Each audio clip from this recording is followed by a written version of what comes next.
Constructed area ప్రకారము ఏం చూడాలి అంటే కిచెన్, వంటగది ఎప్పుడూ కూడా ఆగ్నేయం లేదా ఫైర్ జోన్స్లోనే ఉండాలి.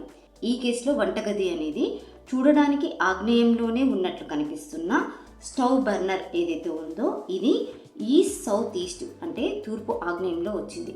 ఇది కరెక్ట్ కాదు. ఎందుకంటే ఈస్ట్ సౌత్ ఈస్ట్ అనేది వాయుతత్వ జోను.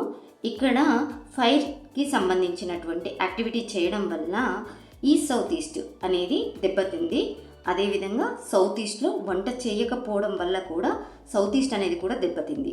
దీనివల్ల కలిగే ఫలితాలు ఏంటి అని చూసినట్లయితే సౌత్ ఈస్ట్లో వంట చేయకపోవడం వల్ల ఈ గృహంలోని వారికి లిక్విడ్ క్యాష్ ప్రాబ్లమ్స్ అనేవి వస్తాయి.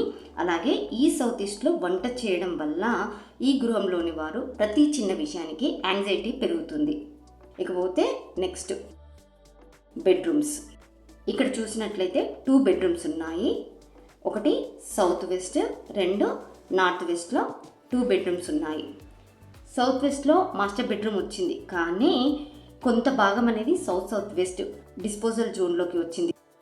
చిల్లం బెడ్రూమ్ అనేది వెస్ట్ నార్త్ వెస్ట్ అంటే డిప్రెషన్ జోన్లో వచ్చింది. ఈ డిప్రెషన్ జోన్లో బెడ్ ఉండడం వల్ల ఇక్కడ పడుకునేవారు డిప్రెషన్లోకి వెళ్ళిపోతారో ఇది కరెక్ట్ కాదు. కాబట్టి ఈ యొక్క బెడ్ పొజిషన్ని సెట్ చేసుకోవాల్సి ఉంటుంది. మెయిన్గా ఇవి చూసుకుంటే వాస్తుకు సంబంధించి మంచి ఫలితాలు అనేవి వస్తాయి.